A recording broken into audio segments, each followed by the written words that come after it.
What's up, PTB Nation? How's What's everybody up, doing? everybody? Oh, you hear that? Guess who? Guess who's back in the house for episode 44, day 3 of Euro 2020. Go ahead and introduce yourself, brother. Man, y'all already know who it is. This is your boy Leo. I'm one of the OGs here on the Parking the Bus podcast. Me and Mr. Benfica, all right? The Capitano, the Mike Agostinho. What's up, buddy? How we doing, dude? Dude, can we ask for anything better than all this football that we're getting right now? It's like an overdose, and it's wonderful.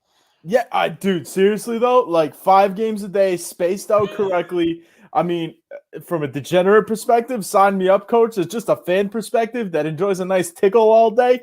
I'm in, baby. I'm in. Yeah, I think we live in the perfect time zone here on the East Coast of the U.S. because we get games from 9 a.m. until like 9 p.m. Yeah, dude, like 9 a.m. is like the perfect start time too, because you get to wake up a minute, get to go get your coffee. You know, if some of us like actually have some work to get done in the mornings, like we do it better than Vegas, you know, your boy's up there, he's getting those spreadsheets all updated and stuff. So yeah, man, 9 a.m. perfect time. Sign me up, baby. Yeah, this has been great. I mean, day 3 today, and I think we got the best match of the tournament so far. This in the late cap tonight. I thought that Netherlands Ukraine was a cracker. It was pretty awesome to watch, and just when you thought, it was going to be a smooth sailing coast of a victory for the Netherlands, the Ukraine comes back. We'll get into that in just a little bit, but let's start with the news of the day. All right, we got an update on Christian Eriksen. And ESPN has reported. I'll throw it up on the screen for you guys. As we talked about yesterday, and as basically, unless you're living under a rock, you're aware, Christian Eriksen collapsed yesterday on the pitch, playing just before halftime, playing for Denmark, and it looked real bad. Let's be honest. And there you see here, this is courtesy of ESPN. I shouldn't have that video there. There we go. The headline says that Christian Eriksen was gone before he was resuscitated. That's the key. So we do know now cardiac arrest was the culprit, and we know that, they acted real quick, and I can't even imagine what would have happened if they didn't react exactly when they did, and we would have had a real tragedy in our hands, like I said yesterday. And selfishly, I think it's okay to say this 24 hours later, could have ruined this tournament for everybody, obviously, because who would really want to care about any of this had somebody died in playing it. The news today is good. I mean, we don't know when he's going to play again. That's not really that important right now. Have the two of us discussed this privately in a text message? I think we have with very far apart, hours apart in responses. So it's usually how we do it these days. Yeah, we were both doing our thing, and just life is crazy. But yeah. So I know we got a lot of stuff to go over today. What were your quick thoughts on this?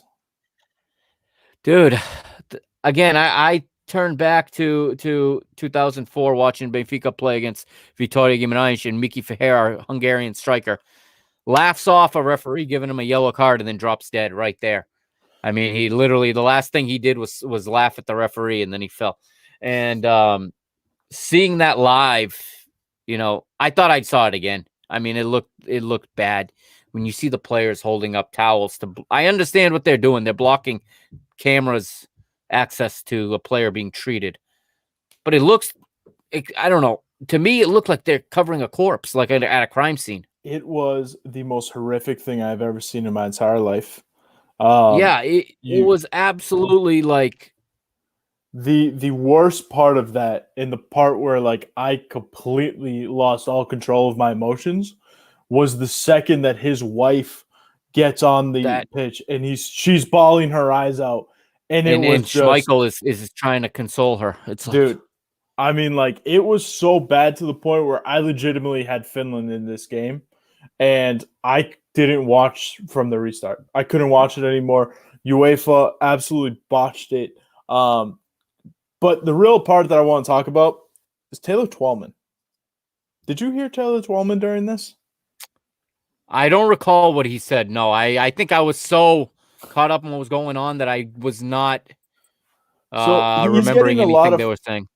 He's getting a lot of flack because people are talking like, oh, well, Taylor Twellman said that, it's a heart issue and, that's really irresponsible of him. I have no problem with that. I have no problem because you know what? Number one, he was right. Number two, I mean, come on, guys. We all knew it was something serious. Like, I don't mind him Right away. speculating. And he even prefaced it with, hey, I just spoke to a doctor and he's the one that really just broke it down for me. And this is what he said. So Yeah, I have sure. no He did problem his with homework. that. My problem with him is that he was questioning the medics for getting out there, and he even timed it out and said a minute and 48 seconds before they started doing something to Christian Eriksen. Mm-hmm. That minute 48 seconds, it took them from Anthony Taylor's whistle, which again, we had no idea if Christian Eriksen had hit his head, if it was, No. So they get out there, they sprint across the field. Now, I'm a big boy. I know it takes me at least like 10 seconds to get on the other side of the field, 10 seconds to catch my breath, unload those bags. Like, you're a good 30 seconds in, right? So after that, so it literally took them a minute 20 seconds to diagnose this guy and to get it right, no less, and pretty much save this guy's life. The defibrillator saved his life. Unbelievable, the fact that like they were able to do this and they were able to literally save a man's life, and that was the worst thing I've ever seen on a field. In UEFA, I got one thing to say about this. You guys, we talk about this all the time with athletes, where if they hurt their leg or something like that, you need the coach to come in and say, hey, you're not playing. Okay, we're gonna save you. We're gonna protect you from yourself. Mm-hmm. UEFA, the fact that you left this up to the players, you are the worst organization. I mean, you guys are almost as bad as the NCAA. And anybody that watches me on BTV, you know how much I hate the NCAA. Yeah, terrible. You make a good point, and I don't know. I'm hearing different conflicting information, but from what I'm understanding, the players were somewhat given a choice between having played then or playing today, and they felt today would be worse because they wouldn't sleep last night. I think this is what my first reaction is you have an off day at the end of the group stage. Let's finish it then. Let's give them the next 5 days off until they play their second group game. Let's play the third group game and then play this in the off day at the end of the group stage. You have a half to play essentially.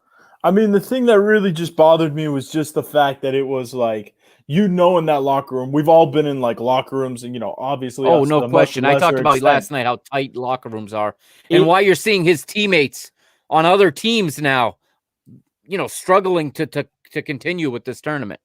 But that in that locker room, you had a veteran, and I'm not saying it was Kasper Schmeichel, but let's say it's somebody to the importance of Kasper Schmeichel standing up and saying, hey, let's go play this one for Christian. Okay, let's get out there and let's do it. His intentions are pure and his intentions are good. And then you have a 22-year-old like Vind. And again, I'm just using these guys as an example. Yeah, I think Thomas Delaney actually did carry out that role in the Denmark locker room.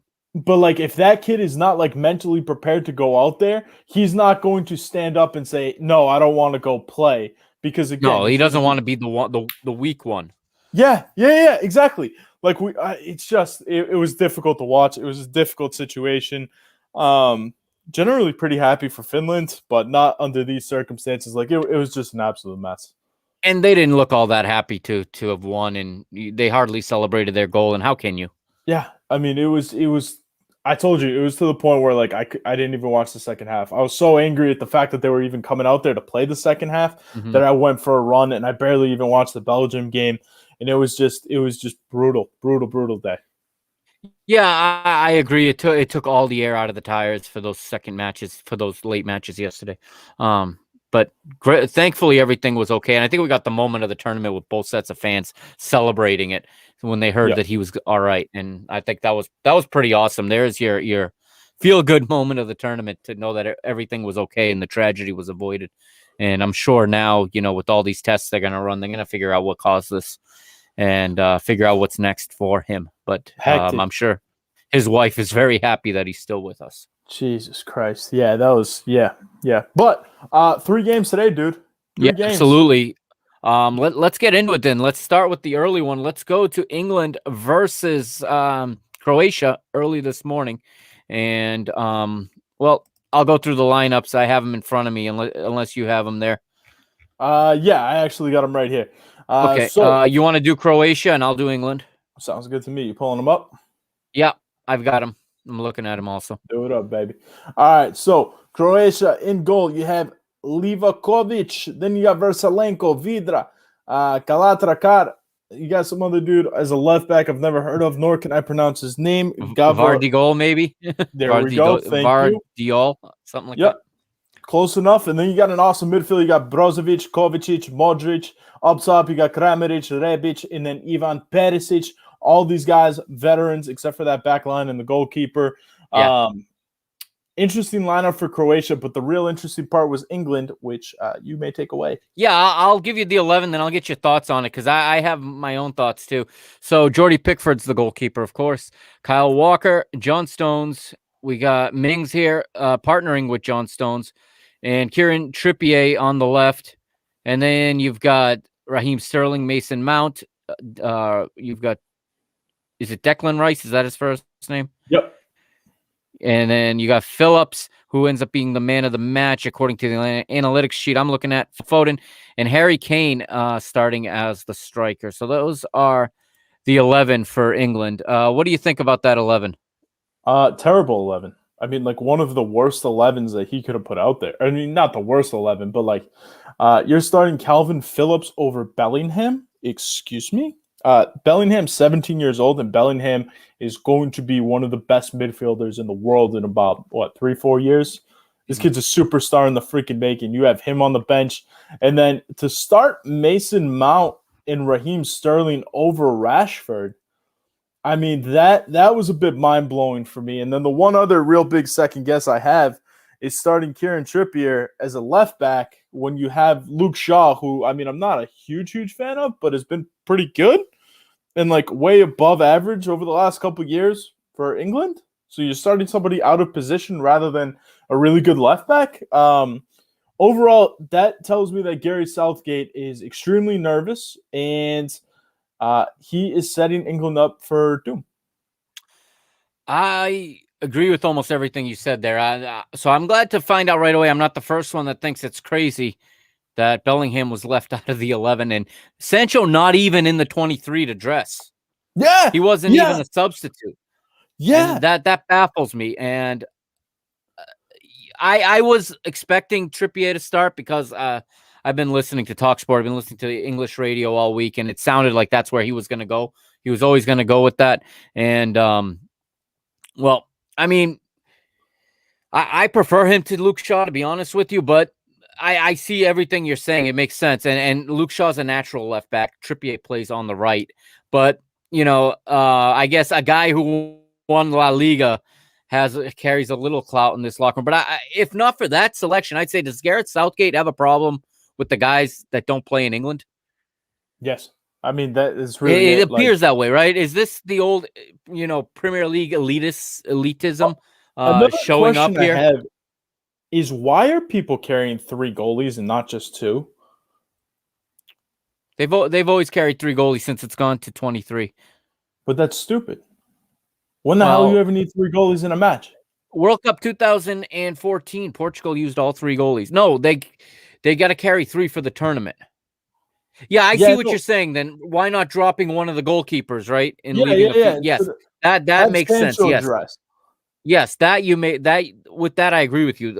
For the game day squads, this is the first time in a while where they actually have to select players to drop on game day, because for years now it's been you carry 23 and 23 dress, but now you carry 26 and 23 dress. Yeah. And the decision was even easier for Southgate because Harry Maguire was not fit to play. So there's your scratch. Unexplainably, he scratches Jadon Sancho, which I don't understand. Jack Grealish can't get into the game. Everybody is blowing him up as the big England, the best true footballer in England. And he's got no room in this team. You want to know my true thoughts on Jack Grealish? Yeah, I do. He's a perfect fit for Arsenal. He really is. Like, I mean that in literally the cruelest way Tell possible. me everything I need to know about your opinion then about Jack Grealish. Right there. He's the perfect fit for Arsenal. the guy that's going to be built up and he's going to be the savior, kind of like Jack Wilshere. He's like Jack Wilshere. Mm. It just go stick him over in Arsenal. Let him be like a 77 in FIFA for the rest of his career, and that's it. Let us be done with him. He's a Yeah. So I thought that was interesting that we didn't have the guys we just mentioned. Also, I think a disappointing performance from Harry Kane today. Could have had more from him. I know he took a hard shot into the goalpost there, but Raheem Sterling picks up the goal, and I was questioning whether he was going to be in the. He looks dead to me, like in terms of fatigue and of stamina. In the Champions League final, his legs look like they weighed a ton, and he looked lighter on his feet today. So he looks like he's recovered a bit. But that goal, what they're not talking about, the movement he made without the ball to put himself in position to get on the end of Phillips's pass and to score it. And I mean, that was nearly cut out by the defender. His slide was a millisecond too late, or it would have been blocked. But credit to Raheem Sterling for getting it off on time, because he had almost no time to spare, and he manages to get the 3 points with that goal. What are your thoughts on Raheem Sterling? I know he's from your club. You're a Manchester City supporter, so you're obviously happy to see him and Foden in the 11. But am I wrong that Raheem Sterling looks tired? I don't know if he looks tired or if he's just really lacking confidence right now. Okay, like I'm looking at Raheem, and for the better part of the last couple months of this regular season, he just looked like something's wrong. I'm starting to get the sense that something may actually be wrong in this kid's personal life that we don't know about right now, because he's completely mentally checked out. And even when Raheem does struggle, which is like pretty frequently at times, he's never looked like this before, where he's just completely dejected and like he looks heartbroken. So like I can't help but wonder if this kid really has something going on in his personal life that we have no clue about right now. But watching Raheem score, a lot of times that is an issue with player when they unexplainably lose form. It is something like that. A lot of times that manifests itself in poor form. And as viewers, we don't know these things. We're not in their personal life, nor should we be. But a lot of times you find out down the road it's something like that going on. But watching Raheem score the game-winning goal today, man, it made me feel good, and because I want this kid to succeed. Like he deserves to succeed. He works his ass off for the team. He's a team player. He's not one of these guys he's not Neymar where he's got a 2-on-0 and he's going to be the one taking the shot every time. He has no problem just tucking it away for somebody else and saying, "Hey, let's go. We're winning. That's all that matters, man." Like he's a perfect Pep Guardiola guy. And just seeing him score that game-winning goal, I hope it gives him the confidence to keep going. I absolutely love Raheem.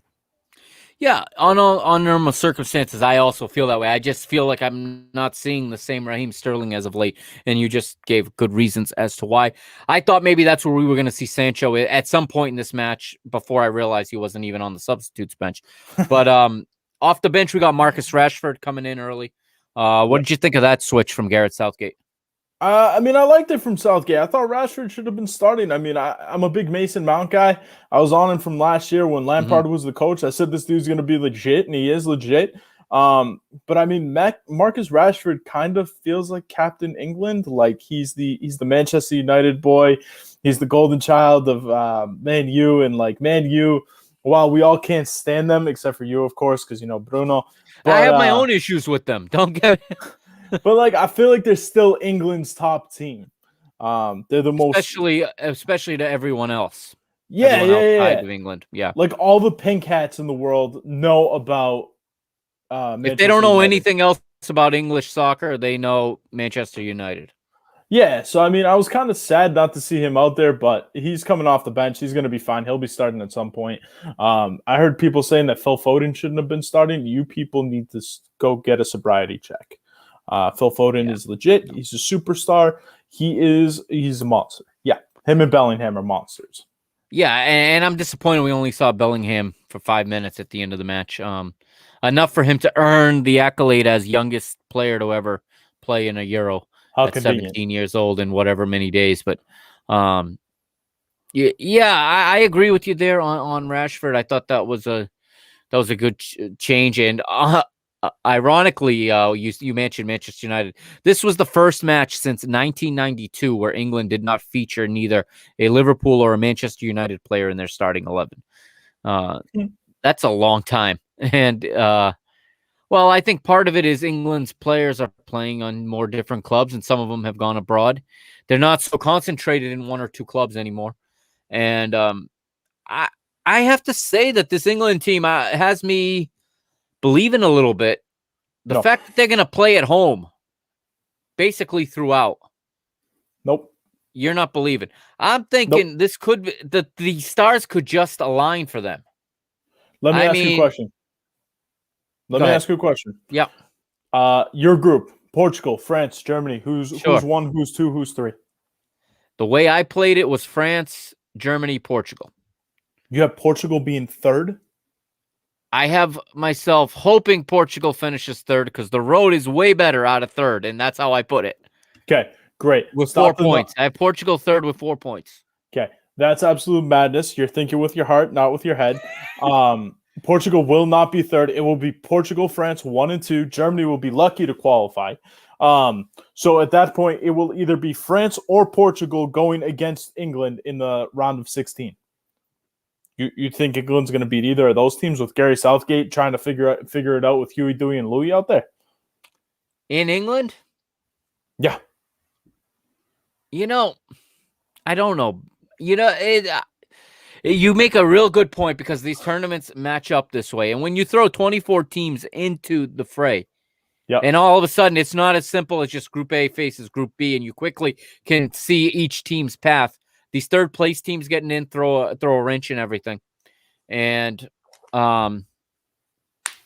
England, France, but again, what? Because I just derailed your entire point. You know damn well they're not getting past France. You make a great point. You do make a great point. However, how many times have we watched these tournaments and you get a shocker and somebody is knocked out? Dude. The problem with England I see is their supporters and their press put so much pressure on this team and overrate them so high.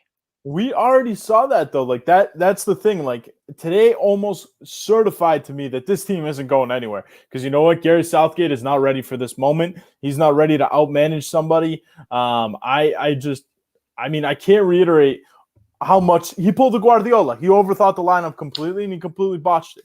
And like if he's going to do that the entire tournament, and you know that people are going to have things to say in the media afterwards. Yeah. This is going to be a disaster. Who knows what's going to happen? Yeah, you make great points, and I'm not the biggest Garreth Southgate fan. I don't know. I start looking at where these games are being played, and home teams. We're seeing home teams get advantages. I mean that Netherlands match this afternoon. That referee was in their pocket, I think. And how do you feel about the home teams during the Euro? There's too many damn home teams. I'm already seeing that there's too many teams getting home advantages here, and it's affecting. It's too many teams are going to advance too easily. If I feel like it's one thing when you have one home team, but now you have 9? I don't even know how many home teams we have. More than 10. I know there's 10 stadiums, but Azerbaijan's not in the tournament. That's so right. There's nobody, but Turkey is basically playing at home in Baku. Because there's a huge Turkish population there. Those good old Turks. Yeah. great performance against Italy. And yeah, they looked awesome against Italy. They made Italy. They had me talking about maybe Italy can go all the way on Friday night. After that performance. Stop the nonsense. And I slowed I slept on it and slowed my roll, but made my father-in-law feel like they got a chance. And that always bodes well for me. And just agree. And yeah, absolutely. You guys will play Portugal and win. Yeah, that's possible. Hey, but hey, let's talk about Croatia real quick, because this Croatian team, a little bit older than the one that made it to the final of the World Cup against France, the one where they got destroyed. What did you think of their performance today? What do you think about them overall in the tournament? Do you see them making noise here? I think we saw what we're going to get from them. They're going to keep it tidy. They're going to try to keep the other team under wraps, try to keep the game in front of them, and hope that they get brilliance from Perisic and from Modric. What a mess of a team, huh? Yeah, it's unfortunate, but I think they peaked in 2018, and it's been 3 years. They're 3 years older than they were, Not and just they were that, but at I their mean peak, you know, that and that, I that back line. Look at the back line, huh? yeah, it Jesus. doesn't look good for the red and white checkers there, which is bad. I've enjoyed Croatia's play of, they're always a team I enjoy watching, if nothing else, but that's not what I saw today. I mean, Yeah. they looked a shell of themselves, I mean, or their former selves. And did they really test Jordan Pickford at any point? No. No. No. Well, they didn't threaten at all to equalize. You didn't see a rally after they went behind. They kind of just were like, all right, and I think I know why, because with 3 teams advancing, they're not going to waste their energy in this game. They're going to play, let's keep it 1-0 and keep our goal difference low and hope we'll get points somewhere else. Yep. Because it looked like they were playing to protect a 1-0 loss. They yeah, I mean, I really don't see a whole lot from them. They kind of strike me as a team that is sort of just hoping that they beat Scotland by 3 goals and hope that's enough. I don't see them making any type of noise. Honestly, it wouldn't shock me if Scotland come out and beat them, because this team just Yeah, I was going to say the same thing. I mean, I could see right now, I'm not going to pretend to be an expert on the Czech Republic, but I could see Croatia playing like this coming in last. Yeah. I mean, from a degenerate perspective, you look at this kind of game from Croatia and you say, okay, well, I mean, you probably should have been on this bandwagon a little bit earlier, but Croatia is a team where the public is going to remember what they did a few years ago in the World Cup. They're going to be betting on Croatia because they're going to see the same exact names, not And be knowing disconnected to the fact that they're 38 years old. Yeah, exactly. So, I mean, from a DGen perspective, you definitely want to fade Croatia this tournament. That kind of, I mean, I was kind of surprised that the books had England at minus 200 odds to win this game. That was a bit surprising to me. I was kind of proud of the books for being so sharp on that. But yeah, I mean, Croatia is a team I'm looking to fade this entire tournament. Yeah, so that pretty much puts a wrap on England and on Croatia. Yeah, 3 points to the 3 Lions, and I guess job done. There's more to play. There's 6 more matches. It will take 6 more matches, I should say, if they're going to win anything. And you never judge a team by how they start these tournaments. The teams that start hot often aren't there at the end. Yep. And it's the slow starters that usually find their way to the end of these tournaments. But I think they're going to be happy. What's real funny about English fans is before the game, they're like, oh, we suck. We're shite. They win 1-0 and it's coming home. It's coming home. I mean, dude, they're brutal. They're brutal. I mean, I'm trying to think of this. I love their passion. Don't get me wrong. I love the way they support the sport and the way they support their national team. They don't bring any club division into their national team, which most countries do. Most countries come into these and they root for the players from their club in the national team while complaining about the ones from their rivals. You don't see any of that from England. They're very much England fans. I completely agree, and we are both guilty of this. We are both completely guilty I of this. don't try to admit. I don't try to say otherwise. I mean, like, I wish I was a better person, but like every time I see like Fortuny doing something from Olympiacos, he has like this much of a leash before I'm yelling at him, calling him a fucking prick, and everything else that we should not say on this podcast. But like, and I know you're the same way with Porto, dude. You're just like, I fucking hate you guys, and like, I have a really, really. How do you say? I have a really, really love-hate relationship with Pep because that guy. There's when he's wearing the national team shirt, I like him to a point. He has the ability to be the best player on the pitch, especially defensively. In that friendly with Spain, he was a monster. But he is also very likely to lose it. Yep. And I'll never forget World Cup 2016. Was it 2014 when he headbutts Thomas Mueller? It wasn't much, but enough to completely derail the whole World Cup for them. Yeah, red card in the 15th, 20th minute of a match. Yep. Play down 10 against Germany, who went on to win the tournament. I think it was 4-0, wasn't it? It was 4-0, and that goal difference basically knocked us out. Yeah. If not for that goal difference, we advanced. We advanced instead of the United States in that tournament. We went out on goal difference. Jermaine Jones, I forgot about that one. Yeah. What a crack. You guys went out to the USA. Ugh. Well, we also put the USA in by beating Ghana because Oh, Ghana was that's about to right. go through. That's right. That's right. But speaking of shitty teams, how about the second game? We got North Macedonia and Austria. I mean, I was really pulling for the dog here. I like this North Macedonia team. Yeah, my heart, I put them in my heart. Also picked them to finish third, hoping they would advance. That's not gonna. This was the game they had to No. win. I think if they were gonna do that. Honestly, I had them tying this one, tying the next game, and hoping for the best in the third, and maybe 2 points will get you through in this stupid system. But yeah, I got it. I got no. the lowdown up here. So it's the National Arena in Bucharest, Romania. 9,082 fans in attendance, and we can look at the lineups real quick. I'm not going to pretend to know all of these players from these two teams, but and I'm going to have a real hard time pronouncing these North Macedonia names. You have better luck with those names. They're closer to your language than mine. No, but I can bullshit my way through this lineup. All right, let's see what we got here. Goalkeeper, you got Dmitrievski. Yeah, Dmitrievski. Yep. He was actually fantastic in this match. We'll talk about him in a second. Right back, you got Nikolov.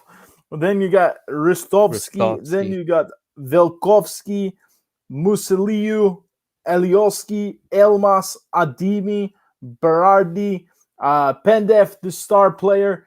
And that's the guy I would have named before the match, Pandev. And I had to do research on the rest. Yeah. How's your pronunciation with Austria? You want me to take that one too? Let's find out. No, let's see what we got. We got Bachmann. Bachmann's in goal. They're playing 3-5-1-1. The three in the back is Alexander Dragovic, David Alaba, and Martin Hintreger. 5 in midfield. The wingbacks are Stefan Leiner and Andreas Ulmer. 3 in midfield. So we have Christoph Baumgartner in the center, anchoring with Konrad Leimer to his right and Xaver Schlager to his left. Marcel Sabitzer is in front of him in the number 10 behind Sasha Kalidzic. Well done. Look at you. As I'm reading the names, I know more of those names than I thought I would have heard of almost all of those guys. So that's a good start to this one. And no disrespect to either one of these teams, but they are much less known, obviously. Maybe is there a match with 2 lesser known teams in this entire tournament? It's definitely possible. We got some real shit teams here.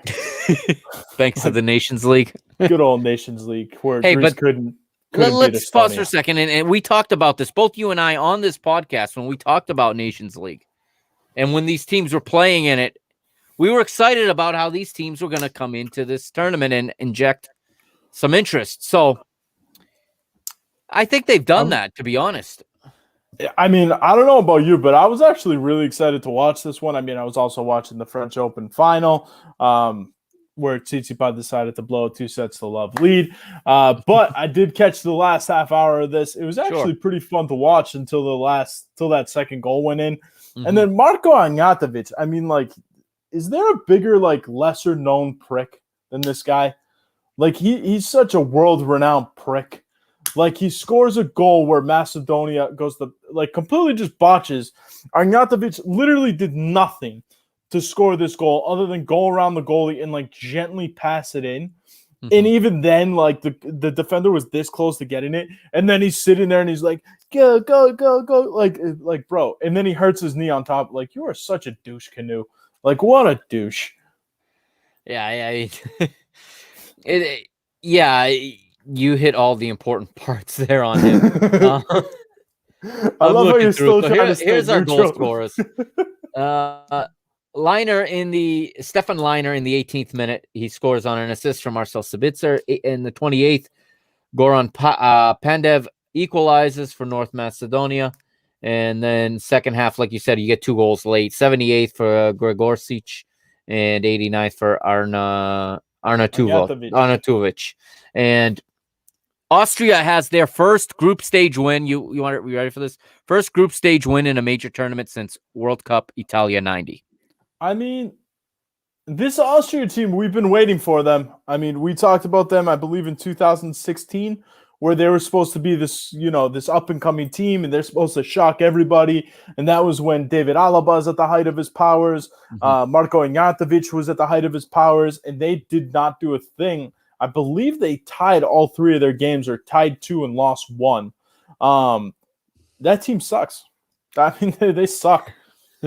Congrats. You guys beat North Macedonia. You guys needed to score a go-ahead goal in the 80th minute to do so. You did it at home, no less.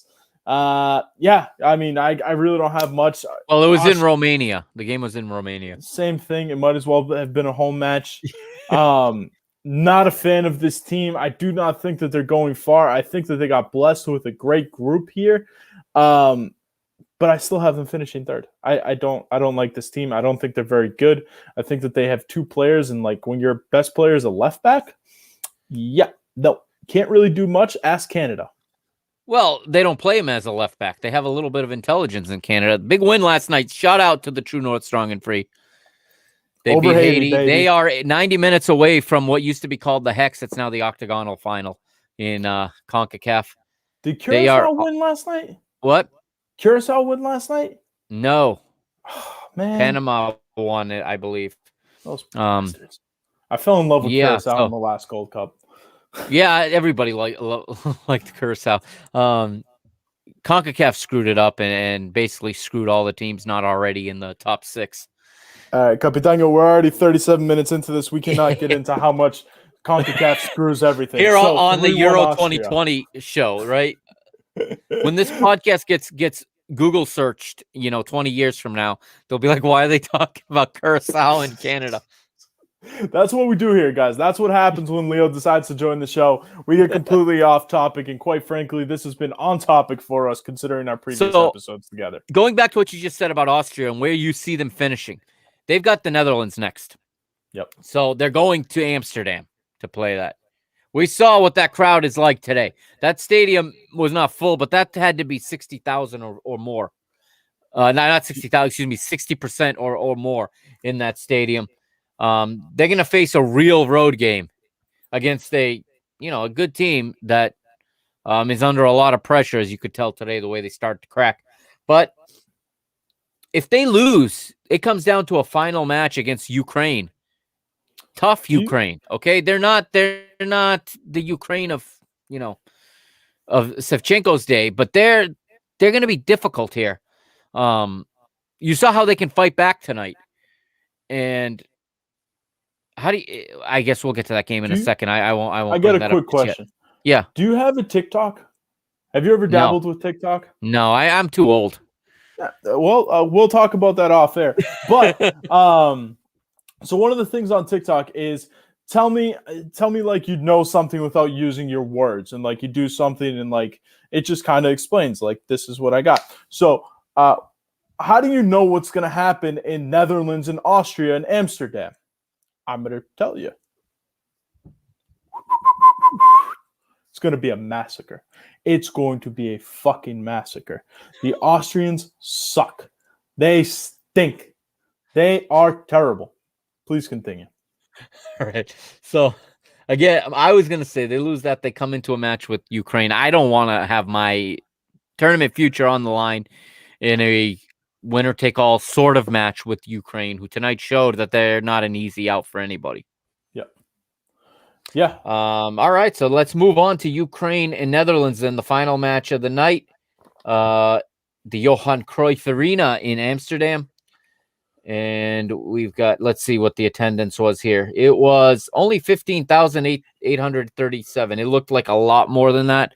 Yeah. I guess that they're doing real good camera shots to make it look fuller than it is. It sounds fuller. Smaller. I think it's just a smaller stadium. It holds like 40. I think it holds. Yeah. So maybe it was close to half full. That makes sense. That makes sense, actually. All right. So I'll bring up these lineups here. Who do you want to do Netherlands or you want to do Ukraine? Nah, man, I'll get fancy. I'll go with the Ukraine. All right, go right at it. Shevchenko's playing a 4-1-2-2-1 formation. Oh God. All right. In goal, you got Bushkin. Right back, you got Karavayev, center back, you got Zebranini. Then you got Metalavenko. Then you got, as a left back, you got Mekolinka. Then you got Alexander Zinchenko, baby. What's I'm up, gonna ask baby? you something about him in a moment. Once you're Oh, be careful, because again, no, it's we're on not a time bad thing. I constraints. have something curious. Because you know him better than I do. You follow Manchester City very closely. On the wing, you got Yarmolenko, who we'll definitely be talking about in a second. Then you got Sidorchak. Then you got Malinovsky, Zubkov, and then Yarmachuk up top for the Ukraine. For the Netherlands in a 3-5-2, this was hilarious. I don't know if you saw this. Pre-game on ESPN, they showed the plane flying over the stadium, and they translated it, and it said Frank, talking to Frank de Boer, the manager, just go 4-3-3. Frank de Boer goes 3-5-2. Okay. Yep, sounds Martin, about right. Stecklenburg is in goal. Jurien Timber, Stefan De Vrij, and Daley Blind are the three in the back. The wingbacks are Denzel Dumfries and Patrick Van Aanholt, with three in the central of midfield. Jorginho Wijnaldum is the captain, playing in the hole. Frankie de Jong to his left, Martin de Roon to his right, Wout Weghorst, and the ageless Memphis Depay up front. And you mentioned Manchester United before. Now, here's a guy Manchester United couldn't figure out what to do with, Memphis Depay. Shocking. And those of you listening to the podcast that are not watching the live stream, you get a special treat at the end of the show. And it's not just the Copa America coverage that's going to follow this episode, the bonus content covering Copa America. It's going to be some. I love playing Memphis Depay's rap songs. So you will get a Memphis Depay rap song at the end of this episode if you listen to the podcast. So if you're watching tomorrow, go into your podcast player and get that episode. You can hear Memphis Depay's song. But going back, the Netherlands should have made easier work of this. I think they played real well. They missed a whole boatload of chances early on that could have blown this up. They looked a little bit nervous playing at home in front of goal. They looked nervous. But I think they benefited a little bit. But let's talk about the first goal if you want. Or actually, I want to ask you about Zinchenko. Alexander Zinchenko. I noticed he's playing in the hole today as a number 6, as a holding midfielder. Mm-hmm. Pep starts him as a left back in the Champions League final. Where is Zinchenko's best position?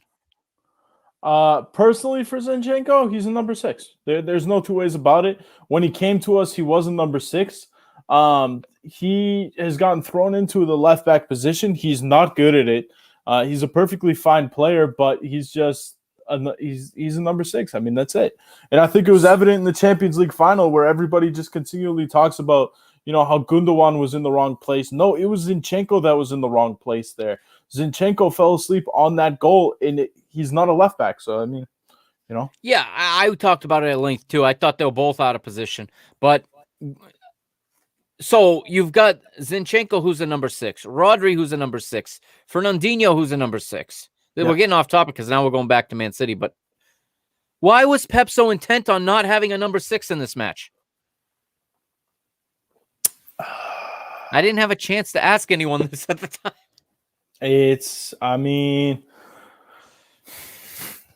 Yeah, this just makes me more baffled that here's another number 6. When I saw him line up there. I mean, I've been calling for Zinchenko to be a midfielder for years. I've always liked him as a midfielder. I mean, again, I think that he wouldn't really get into the team all that much. And to be fair, he is perfectly fine as a left back. But I mean, you can't do it like that. He's out of position. The kid, you're not doing the kid justice. If you don't have a spot for him, get rid of him. You left João Cancelo on the bench. João Cancelo's not a left back either. Right, but he's a better one than he's not a left back. Stop. I acknowledge that. Billions of fucking dollars. Go get a goddamn left back. Anyway, I really liked Zinchenko today. The reason I asked you this is I really liked his game today. Yeah. And Fatma here has him as the highest rated player on the Ukraine outside of the goal scorer, of one of the goal scorers here. But I thought he was really good in that role. Mm-hmm. Cutting out passes and starting, when Ukraine did build up, he was the starting piece a lot of the time. I really liked him in that position. He's truly perfectly fine. He's not that great. Also, we have a goal in the in the Copa America, I think, maybe. Hold on, stay tuned. Please, you keep talking. I'll let you know. I was gonna go to the first goal now because Oh, just kidding. By the way, no goal. Actually, hold on, maybe. What in the world? Please continue. I'll let you know. we're gonna skip to the second half, okay? 0-0 at halftime. It's all Netherlands in the first half, in my opinion. Of course, Shevchenko's forced to make a substitute within, I don't know, what was it, the first couple of minutes. He makes a substitute in the 13th minute. On comes Marlos, off comes an injured Zubov. And I almost got on this a moment ago when I was talking about Ukraine being, a gritty team. Marlos has the very unfortunate tag of being a player who was substituted in and out of the same match today. Yeah, I mean, very, very interesting. Barlos is, I've never been a huge fan of his. He doesn't really excite me as a player. I really liked him at Shakhtar Donetsk when I saw them play. But I'm going back 2 seasons now. This is great, by the way. VAR has completely botched this. Oh, really? This is 1,000% a goal. We've seen a lot of that lately. I mean, this is not remotely close. I mean, like 6 players are offside, and the only ones that were onside were the guys that actually touched the ball. Yeah, the ref just got word. It's a goal. Goal, Colombia. There you go.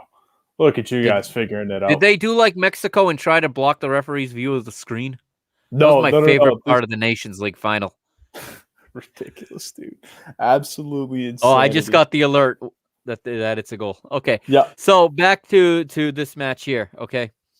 Marlos comes on in the 13th. He's off in the 64th. Now, it was a little bit of a flurry here. It starts at minute 52.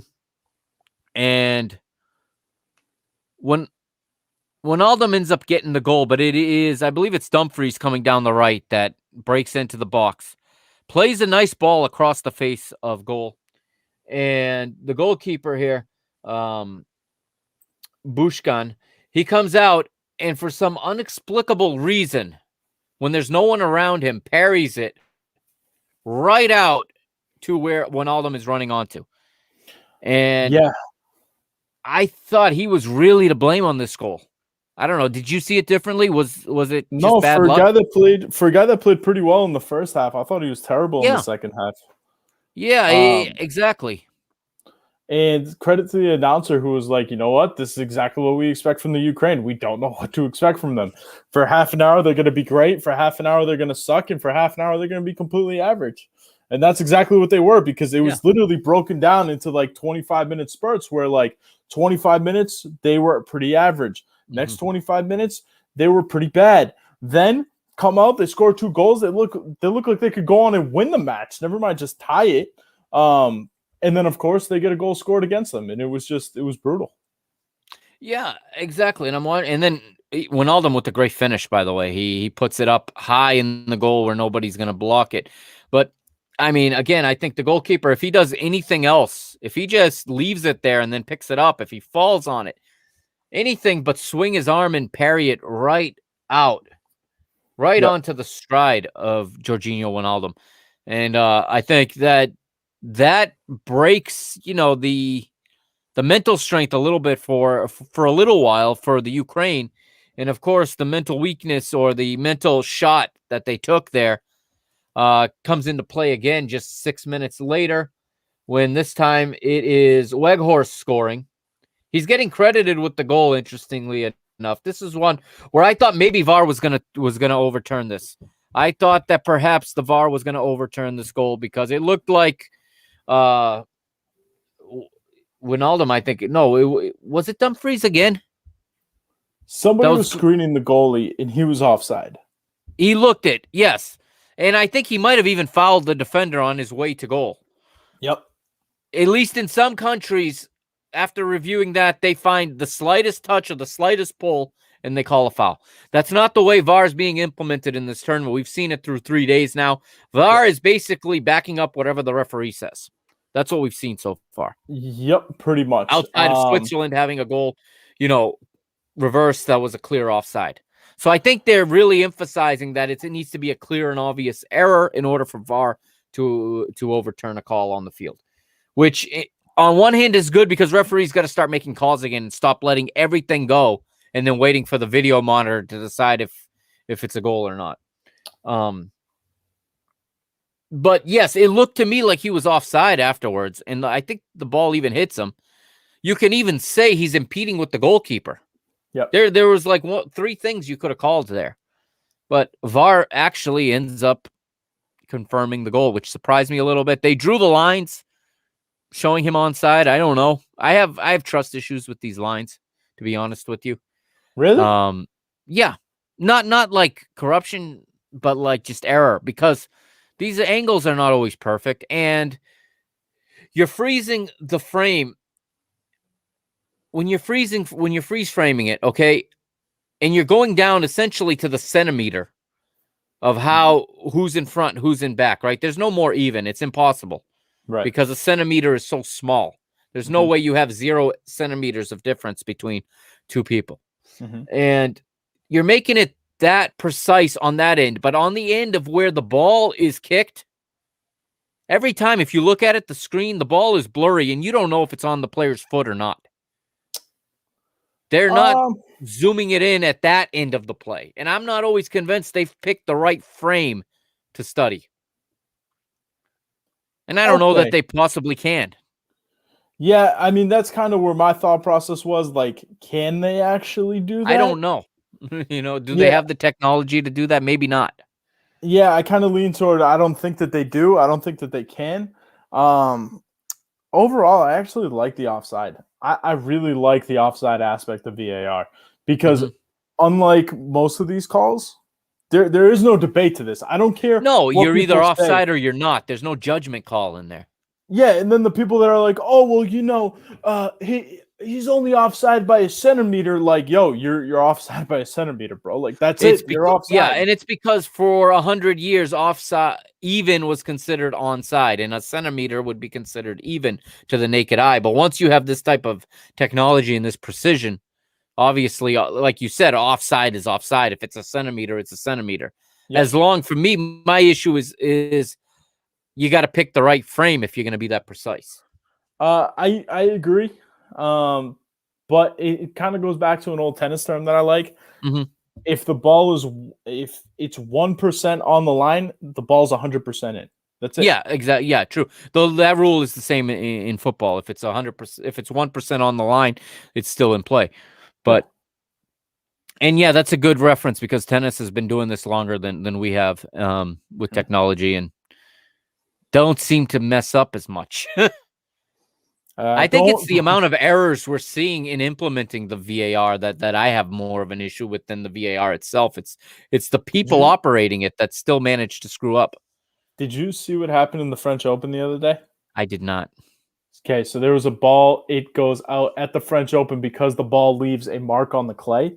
They don't have Hawkeye, the system to check it, even though they should because they do have the technology in place. But that's crazy talk. So on match point, the ball is clearly out. It's out by like a solid 10 centimeters, which it doesn't seem like a lot, but like there's space. To a tennis ball, that's It's a good portion out. The umpire comes out to check the mark. One girl's celebrating, the other girl's devastated. Comes out, the guy looks at the wrong mark. He looks at the wrong mark and he goes, the ball's in. She's like, no, you're clearly looking at the wrong mark. And it went back and forth for a solid like 3 minutes. And he goes, no, that ball's in. You don't know what she's talking about. You're looking at the wrong mark, not me. And he ends up calling the ball in. Luckily, the girl ends up advancing. But, I mean, you want to talk about a circus. Special. Something you only see in tennis sometimes. Yeah, so there you go. 6 minutes, 2 goals in 6 minutes. And the Dutch look set to coast out through the last half hour. And then at probably the worst exact possible moment in the match, when you have a 2-goal lead, that last quarter of an hour, the beginning of that 75-minute mark is crucial to keeping that 2-goal lead because there's enough. If they get one and they get the momentum and the belief back, it seems like an eternity left when you find out you have 15 minutes left to hold on. Yep. And Ukraine pull one back. Yarmolenko with an absolutely wonder strike. Was that not pretty? Gorgeous. Gorgeous. It was finish absolutely right gorgeous. Oh, That ball from did a guy everything that, you wanted it to do. I mean, that guy It is went such a up scrub. over everybody, over the goalie, and dipped beautifully into the goal. I mean, that was Awakens the literally a Ukrainian perfect fans. strike. Yeah, it awakens the crowd. Up to that, it was the Netherlands, the Dutch fans, celebrating already, kind of ready to beat traffic and get out of there early. And all of a sudden, it's 2-1, and Ale Moreno on ESPN says, "Oh, we have a game," and I'm thinking, yeah, thanks for stating the obvious. I hate that guy. What do you think of the coverage so far on ESPN? The coverage is fine. I actually like most of what they got going. Ale Moreno gets under my skin worse than anybody. And Yeah. I don't like maybe it's his style. I don't know if he comes off arrogant to me, maybe, and I just don't agree with the way that he sees the game hardly ever. Oh man. Yeah, I completely agree. I don't really like this guy. He's not all that great. The guy I didn't the like guy him that much needs when to he was go. Columbus Crew striker either, but The guy that's got to go is Twellman. I just can't. I can't watch him anymore. he's I can't on their number listen one to him. team. ESPN has him in the number one spot.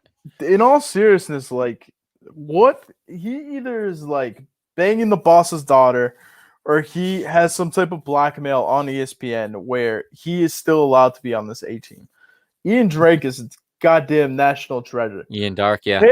That's what I meant. Sorry. Yeah. Taylor Twellman with him, dude, you suck. And like, I'm a Revs fan. I used to love Taylor Twellman. I used to worship Taylor Twellman. I have a poster of Taylor Twellman somewhere. Him and Sharif Joseph and Clint Dempsey. Those guys were my boys. Taylor, go home. Get off screen. You suck. I think he has his good days, and I think he has his bad days, and his bad days can be really bad. But there's more. He sometimes has good analysis, but he's the color man. He's supposed to. I don't know. Sometimes he oversteps that line of the color commentator. And he kind of starts talking over Darky. And that's the voice you want to hear is Ian Dark's immaculate British accent narrating the story for you. You know what's like the worst? The pretty girl that knows that she's pretty. There's nothing more annoying than that. Like the pretty girl that knows that she's pretty and knows that like they're going to get all the attention. Like Taylor Twellman is the pretty girl that knows that she's pretty. Like he's just annoying. He's a nuisance. Shut up. And like, yes, you're right. Sometimes he brings some great stuff, but the problem is he believes his own bullshit so much that like for every one good thing that comes out of his mouth, you got another 12 that make you want to just jump off a cliff. I know he's not everyone's cup of tea. He has a very, very bipolar audience. Half who is hate electric? him, half love him. What? You know who is electric? Clint Dempsey. Doing the coverage. Phenomenal. I wanted to bring that up, but I wanted to stay on topic at the same time. He was phenomenal. Yeah, he really Clint was. Dempsey was a boss. I love him on television. More Clint Dempsey, please. Even when he was doing the interview with Christian Pulisic, I don't know if you saw this because it was during the Champions League pregame. Dude, it was hilarious. He's fantastic on screen. He's got so much personality. Literally, Clint Dempsey is the example of the director saying, just be yourself. And he says, all right, I got this. Yeah. Yeah, like legitimately. Yeah, pretty much. Just he doesn't have to do anything other than show up. He doesn't need to be in a suit. Doesn't need to be in a tie. Doesn't even really need to make sense 80% of the time to be entertaining, dude. Just stick him on there. Give the guy a microphone. He was great last week in the CONCACAF Nations League, no doubt. So we're back. So it's 2-1, 75th minute. And same thing we saw at the other end, right? We see a quick turnaround 6 minutes later. Netherlands doubled their lead. Well, it took 4 minutes to draw level for Ukraine. 2 goals in 4 minutes. This time it's Yarnichuk. And just like that, it's 2-2. And you know what I'm thinking at this point is nobody likes Frank de Boer in the Netherlands. The fans clearly don't like him when they're paying planes to fly over the stadium to tell him how to set up the team. And I'm thinking to myself, he is going to blow this 2-0 lead. They're going to drop 2 points, and there is going to be even more pressure on him. And I don't know what made the Dutch FA decide to get a sacked Atlanta United coach to take over your national team just because Ronald Koeman went to Barcelona. Of all the great Dutch coaches there are out there that are available, they went with this guy who has struggled as a manager. No matter wherever he's been, he's struggled. And I'm watching this thing unfold, and I think they may just crumble. But in the 85th minute, the talent comes through today, and their superior talent ended up being the difference. This time it's Dumfries, 85th minute, 3-2 to the Netherlands, 3 points to the Dutch, and everybody goes home happy. You brought up Memphis Depay earlier. Yeah. Before I ask you this question, do you know how old Memphis Depay is? You want me to look at it, or you want me to No, guess? no, I don't want you to look. I just want you to answer me, yes or no. He's a lot younger than people realize, I feel like. Dude, he is just entering his prime. How old do you think that he is? I'm going to say because you're asking me the question, I'm going to roll it back a year or two. I was going to say about 30. Now I'm going to say about 28. He's 27, dude. Yeah. He still so has much so ahead much of him. Time. He still has another 5 years, and he's still, like I said, he's just getting into his physical prime where he's starting to develop more into his man body. Sure. And he's getting better and better and better, and it is such a shame because I don't think people have realized like how much he has put this Dutch team on his back. Oh, no doubt. Incredibly good he has been for them, and what a crucial player that he's been for his club side. And this dude belongs on a big team. Oh, no doubt at all. He has absolutely carried this team back to relevancy. I mean, remember where they were 4 years ago. They missed Euro 2016. They missed World Cup 2018. He's carried them back, no doubt at all. And like you said, he's entering the prime of his career physically. He's also becoming a hell of an intelligent player. Yeah, I mean, he's the just smartest guy on the pitch, it looks like, most of the time. He's officially in that role where he's making people better, and like that's huge. That's phenomenal. Yeah, I can't believe that I love Memphis Depay. I'm a huge fan of Memphis Depay. Who was United's coach when they got rid of him? Was it Moyes still? I feel like it was Van Gaal, but that doesn't make any sense at all. Yeah, no, I don't think it was Van Gaal because I think Van Gaal would have taken him under his wing. Yeah, it had to have been Moyes then. It was that long ago, huh? Yeah, that dude just signed an extension with West Ham, huh? Moyes, yeah, I believe so. Terrible. Stupid decision. Another team that just can't get a clue, dude. Hey, they're going into the Europa League next year. For that club, that's a big accomplishment. Yeah, congrats. Go throw yourself to the party. Euro 2020 tomorrow. We got 3 games, Capitano. I want to get your opinion on Let's this. look at the fixture list. First thing we've got, I'm pulling it up right now. Czech Republic. This is the one this might be the one I'm most excited to see because I want to see Scotland with fans. I want to hear the Tartan Army. Oh, yes. That's right. I keep forgetting that these are home games. I know that we've talked about this. Yeah, they're at Hampden Park tomorrow. Yes. I love everything about this. Do you know who the betting favorite is here? I don't know the line, but I'm going to don't tell me it's the Czech Republic. It's Scotland, dude. I was going to say, I hope so, at home especially. And I mean, there's something about Scotland that I get excited for. Yeah, dude, and they're not even that good, and it's just like but they don't need to be. They're interesting enough to make you watch and hope they give you something. You know who's a guy that I'm looking at really to have a breakout tournament? Shea Adams. Okay. He was so underrated for Southampton all year. He's 24 years old. He started to enter that point in his career where he can get I don't expect him to get a big transfer to a big side like Real Madrid, Barcelona, et cetera, et cetera.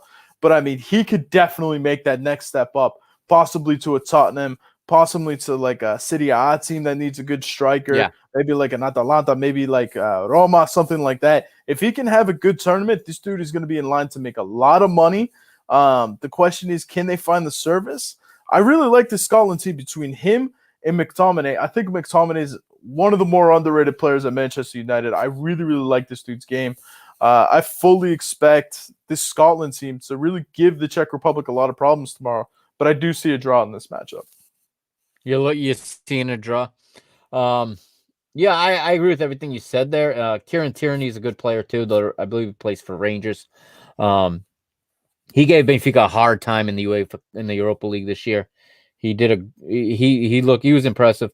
You got Callum McGregor, who's a name that people know on that team, and Andrew Robertson. So I think everybody in Scotland is in that boat you just explained. Any one of them could emerge as a name that clubs are going to be attracted to, because a lot of them don't play in big clubs. Yep. And they really are in the shop window for the first time, a lot of them. You know, yes, you can play in the Premier League, but if you're not playing in a top 6 team, I'm sorry, but most people aren't watching. How many people are tuning in to watch West Brom against, I don't know, whoever, Southampton, for example? You know what I mean? And This not the team's got a lot of talent, man. Sure, but it's just not exposed to as many people. Yep. Whereas now you're playing in Euro 2020. It doesn't matter who you're even playing against. Everybody's watching this tournament. Everybody's got all 3 matches on somewhere during the day. I don't care where you're working. You're tuned in. Even if you're not watching, you're dialed in. You're very aware of what's going on in every match. And even for the casual fans that come around only for these tournaments. Except for state employees, they will be working nonstop. Sorry about that, folks. Yeah, until there are none left. Oh man, little inside joke. Little inside joke. I thought about this today, dude. We've been going on for an hour. We're allowed to get off track. It's okay. Do you understand that we were supposed to be watching this together? Again, for those of you that don't know, Capitano and I had cubicles next to each other. We were supposed to be watching this together a year ago in our little cubes until the pandemic hit, the world shuts down, and now here we are doing the show together. We were literally supposed to be watching this entire tournament. And I remember when you hey, how you doing? There you go. But yeah, I mean, I remember that day when you texted me and you were like, France was supposed to be playing Portugal today. My reminder just went off on my phone. This is the worst day ever. Yeah, we were talking last summer about how we were supposed to be starting this. And I remember I started a Mr. Benfica episode that weekend saying, well, it was the weekend that was supposed to be the final. I was like, we did it. We beat France again for the second time in 4 years. We are champions. And then I said, wait, what? They didn't play? What do you mean? The MLS Cup is back, or MLS is back. Yeah, it was during the MLS is back tournament. Yeah. 9 a.m. at Disney World. They're playing on the practice fields. Yeah. So holy shit! And remember how excited we were for tournament. Those games? This is going to be a tournament that is going to go down in history. They're going to make movies. They're going to write books on this one because it's not even in the.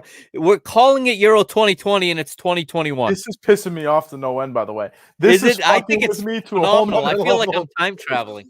Dude, every day. I feel like I'm going back in time.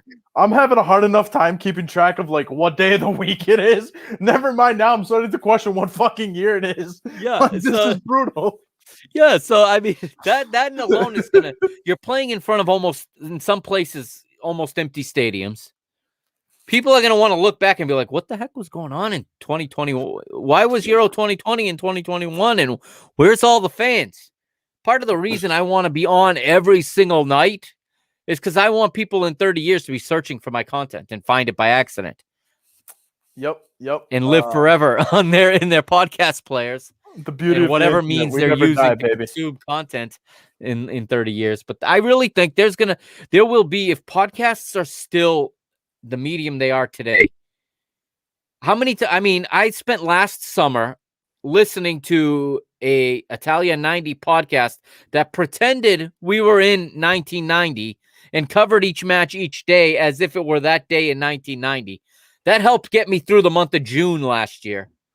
I would go on Footballia and watch these matches and then listen to the podcast as if they were the day's matches. And I can see this happening again. Literally going on bootleg stream sites to watch games from the 90s. That's how bad. Like, we weren't even streaming. And I remember, oh my God, what country was it? The Belarusian league. In Belarus, we were watching their Premier League. On YouTube. YouTube. God bless Bate. What a team. Like last year, they looked like they could have won the World Cup, in our opinion. Like, in all seriousness, Bate was like the greatest team on earth. You were placing money on ping pong, EA Sports games online. Oh my God. I was flipping through my old phone the other day, and what do you call it? I found the one where oh boy, I'm going to get in trouble. Shout out to Bevs. I'm not going to use her real name, But she puts me on a call because I did something wrong on an account, and I literally paused her. I was like, Bevs, hold on, we're kicking a field goal for the win. And it was the Chargers playing the Patriots in a video game, and I'm literally sitting there, and I'd never forget, dude. He kicks the field goal, they win 13-10. I'm going nuts, and she's like, what in the world are you watching? I was like, video games right now. What a game. It was unbelievable. And I'm going off, and I'm telling her, she's like, are you seriously sitting there watching video games? And she's like, is there even people playing? I was like, no, it's a computer simulation, and it's great. It's all I have. There'll right be now. outside the lines episodes that our grandkids will watch. We'll be old about sports in the summer of 2020 and 2021. So, like, I feel like we work hard, but, like, I hope our grandkids have better work ethics than we do, dude. Like, their actual, like, physical work You're output. talking to a guy who had to get sick to get time off of work. Oh, man. Thanks to my need for podcasting, I gave myself a third job by doing this. Attaboy. That's what we're here for, man. Exactly. So, yeah, to wrap up today's action before you know it, we'll be talking about celebrity boxing and Logan Paul and Floyd Mayweather. And we're not going to go there, but there's a cultural reference for people listening in the future. Yes, that really happened. Logan Paul and Floyd Mayweather really happened. Yep. We were previewing tomorrow, so we got Scotland and Czech Republic. We both are hoping for Scotland, it seems like. Poland and Slovakia. I feel like Lewandowski alone should be able to carry Poland in this one. I think Poland is my team to watch this tournament. I think they're going to be good, dangerous. Yes. They're like a consistent quarterfinalist in this thing. You can always count on them to get out of the group and usually to get out to at least get through another round. The thing that drives me nuts, though, I think they continually make the wrong decisions in goal. I'm not a huge Szczesny guy. I firmly believe that it should be Fabianski in goal. I think Fabianski is one of the more underrated keepers in all of Europe. I would love to see him start. It's not going to happen, but yeah, I mean, this Polish team, you have so much talent, and we talked about them. I believe it was the last World Cup, so 2018? We talked about how good they were and how much talent that they have. And this year coming into it, I mean, again, you're looking at really, really quality players here across the freaking board. And one guy that, again, I'm looking at to possibly have a breakout performance is, what's his name? The forward. He just got transferred over to City. Zelensky? No, not Zelensky. The forward, bro. Piatek. Piatek, yeah. I mean, I think he's going to have a massive tournament. He's going to be very, very good. He's a really good goal scorer. And him with Lewandowski up top, extremely dangerous. And I thoroughly expect Poland to dismantle Slovakia tomorrow. Yeah, I mean, I think they're a strong team. Again, there's a lot of – I see so many strong teams in this tournament, to be honest. I have France in the separate from everybody else. I have them in a class of their own right now. It's their tournament to lose. It doesn't mean they're going to win, but they have the most talent, the deepest at every position. But then I see 5 or 6 teams, maybe 7 or 8 even, that are so close together that anybody can beat anybody in that group. I'll tell you, I feel that way, but I don't feel that way about France. I feel like France is in that second group. I feel you've been saying that for a while, Tim. We've discussed this before, and you've felt that way about France, and I've been higher on them than you have. You know who my team is. Just trying to keep my expectations down. I mean, I really think that Portugal is in a league of their own. I really think that this may be the best Portuguese team ever. I actually agree with that statement. I do. That doesn't mean that results will go the way we need to, but I do agree that this is the best team on paper they have ever put together. You look at this, and I look at it from a betting perspective, where Portugal coming into this are plus 800 to win the tournament, and I challenge anybody outside of France, find me a team that's more balanced, that has the superstar that can carry the load if he needs to, that has a bunch of players that can just they blend well, they work hard as a team. Go ahead and find me a team that's as balanced as Portugal. And of course, everybody's argument is, well, on any given day, anything can happen. Well, by that stretch of the imagination, Scotland and North Macedonia are playing in the final, guys. Anything, you know who my son had? Because I had my son play this game, our pick'em game that I ran for this podcast, which I can't wait till we get to round 16 so we can see who's leading. But he you want to know what his final was? He picked, and of course he doesn't know. I just asked him who's going to win this. He had a final. You ready for this? Give it to me. He had Finland versus Austria in the final. Yo, in Ramiro we trust, bro. I don't know. Finland and Austria both won their opening matches. Ramiro Felipe. There we go. It's like, I thought it was fun to have. So anybody playing, if you lose to my 5-year-old son, team name Ramiro P Productions, because that's the name of his YouTube channel. Yes, Yo, my 5-year-old has a YouTube channel. Make sure you go subscribe. Ramiro P Productions. Capitano, shoot me the link. I will shoot it out to everybody. Make sure that you subscribe that bad boy. If you lose to him, well, you should probably read some soccer books or something. I don't know. Or just keep watching Parking the Bus and Pitches and Pints 8 a.m. Yeah, you gotta start doing the overtime and getting Pitches and Pints in there. Let's talk about the last game tomorrow. Then I'll let you plug Pitches and Pints. I'll let you plug all of your projects, and we'll head to the finish line. So Spain and Sweden tomorrow. You see anything that's outside of the obvious in this one? Under no circumstances could I care less about this game. It's really bad. Like, this is a Euro game. I had more interest in North Macedonia and Austria than I do Spain versus Sweden, for the sole reason that there is no we got comments, bro. We got a new comment. It's coming up. Share the YouTube link. There we go. Ramiro Pre-Productions. Make sure you guys follow me. I'll be shooting that link out tonight, folks. But right, I will tweet it over to you shortly. That's what I'm talking about. Yeah, Spain versus Sweden. Spain, the most overrated team I've seen in a very, very long time. I don't see. I mean, Dani Olmo might be their best player, and I'm not very high on him. People keep talking about Adama Traore. First of all, he's not Spanish. I don't give a damn what his citizenship is. No, I'm sorry. I don't like the Spanish team. And the Sweden team, you guys had my attention when Zlatan was part of this. Zlatan's no longer part of this. Part of me is still rooting for Marcus Berg because he played for Panathinaikos. I loved him as a goal scorer. But overall, I don't have a ton of interest in this game. And, I mean, just nah at best. I'm interested in one thing.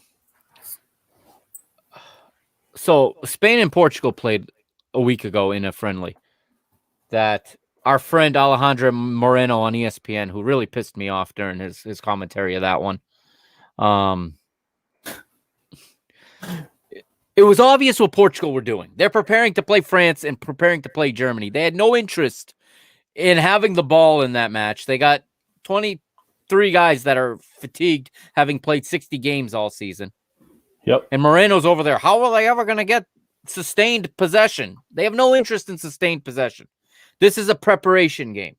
And it ended up being a stupid preparation game because it ended up giving Cancelo COVID, and now he's out for the tournament. Had we just not played any preparation games, I think we'd be better off than we are now. But that's a whole different argument that I'm not going to get into. Get into it, baby. We've only been here for an hour 20. Had the ball. I don't want to hear about possession. You know as well as anybody, and my listeners. There we go. And I have to imagine my listeners either can tolerate my views on possession or have left by now, because I hammer this home every day. You can possess that ball for 90 minutes in the middle third and in your own third.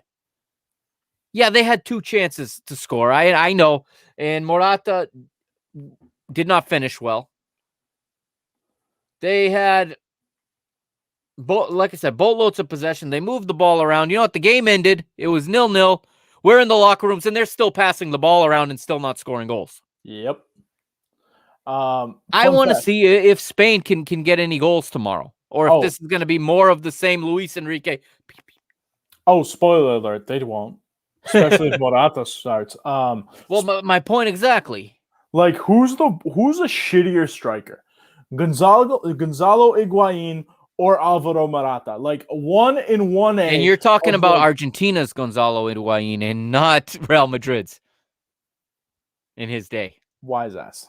But no, they may look like the same person, but I swear they can't be. They are the two most useless strikers I've ever seen in my entire life. Alvaro Morata, anytime he scores, it's by accident. It's amazing to me that people fall in love with this guy. I mean, he's big, he's clunky, he's slow, he can't use 2 feet. He doesn't really score all that often. I can't stand this entire Spanish team. I don't think that they're good. And then to top it off, you leave your captain out. No Sergio Ramos. I mean, You don't even fill your roster. Terrible, You horrible, leave empty spaces. an absolute How embarrassment. how arrogant must you be to leave empty spaces on a roster going into a tournament where you may play 7 matches in 4 weeks? I heard that there's a lot of politics involved as to why Sergio I'm sure Ramos there got is. left off, because I heard from little Tweety Bird that Sergio Ramos is on his way to go play for the Chinese league. So be it. What does that got to do with right now? I mean, Spaniards are not happy with this decision. They would prefer him to. Maybe if you guys paid the guy for what he's done for your club, that's probably a good start. Probably get him to stay. But yeah, I mean that's a lot of the reason why I heard why Sergio Ramos is off the team. But yeah, I think the Spanish team could easily bust out of this. They're not very good. They should be very thankful that they have this 3rd team ranking to really have a chance of getting through. And to be playing some of these games at home. I think tomorrow they're at home. Let's see. They are one of the I know Bilbao has at least tomorrow. Yeah, they're in Seville, not in Bilbao. They moved it to Seville. So they're at home tomorrow. I don't know what kind of crowd they're going to have, but they're at home. So they'll probably get out of the group, but I can't see them beating one of the top 5 or 6 teams. No one chance. of the real contenders. No chance. And yeah, no, absolutely not. Not under any circumstances do I think they have a chance of actually doing anything in this tournament. Who's the other game tomorrow? Did we cover all the games? We just went through them. That's the 3. Look at that. So in that group, by the way, I got Poland to win in that group. It's not a bad call. Honestly, it wouldn't shock me if Spain doesn't even get 3rd. If they don't win tomorrow, can you imagine the backlash? Slovakia is not that bad. No, I know they're not. They got a few players that play in big leagues. They can definitely pull a shock in the way that, like you said, the way that they play that tiki-taka, and they're so thick-headed and they will not change their – I mean, they could easily not score or even give up a stupid penalty where Sergio Ramos wouldn't have, would be just poetic justice. I can easily see Spain just getting 2 points and not advancing. Yeah, everything's possible in this group. I mean, this may be the hardest group to call, at least for places 2, 3, and 4. But yeah, we'll see. We'll have a better idea at this time tomorrow. So I want to first of all thank you for joining me, Leo. We're going about an hour and a half now. As usual, our podcasts with us turn into hour and a half, 2-hour podcasts. But honestly, I want to thank you for making time tonight. I know you're busy. You got a lot of work going on over at BTV at Better Than Vegas. Why don't you tell us what's going on right now with you guys? That's right, ladies and gentlemen. Better Than Vegas, a YouTube for all the sports betting. Get on over there. We got everything your heart desires. I mean, your boy absolutely crushed it there in the French Open, up over 30 units for those 2 weeks. Every bet was 1 unit. We absolutely killed it. We got stuff going on for the Euros. We got a ton of guys. Shout out JMP. Shout out Fade My Play. Who knows? Maybe you see them here. You never know. Got to tune in every welcome. night. Those guys are always welcome here on Parking the Bus. That's right. 8 o'clock every night throughout the Euros? Every night throughout the Euros. That's dedication Eastern right time. there. And for those of you that don't know him personally, that is past his bedtime, so y'all better just show him the respect and stay up and watch with him. Good stuff, Capitano. As always, pleasure, buddy. Yeah, and your handle is right there on the screen, but if you're listening on the podcast, why don't you shout it out? One more thing. Not watching. If you're watching on the podcast, at DGens_United, make sure you get there. Again, DGens_United. Hit the follow button.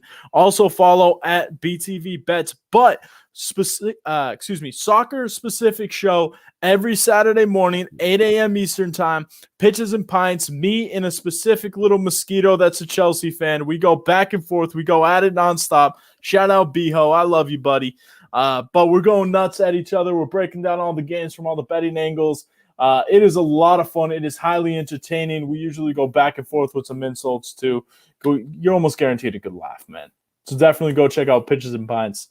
That's really all I got for plugs, man. All right, man. Thanks so much again for joining me tonight. To everyone listening, thank you for listening. If it's on the podcast, watching, if you're watching the live feed, either on Periscope, on www.parkingthebusmedia.com, or on the YouTube channel for the PTB Media Network. That's going to wrap up this episode 44, or night 3 of the Euro, as I'm calling it. Again, those of you listening on the podcast, there is bonus content coming up. I'm going to break down day 1 of the Copa America. Copa America. As it is concluding in the next little while here. So that will be audio only, and you'll be able to get that on the podcast in the morning, wherever you get your podcasts, or just by saying, Alexa, play Parking the Bus podcast. All right, I'm signing off now. This is the Mr. Mike Agostinho. For Leo Kukaki's here with me as well. We're signing off, saying good night here on Parking the Bus. We'll see you tomorrow. Later.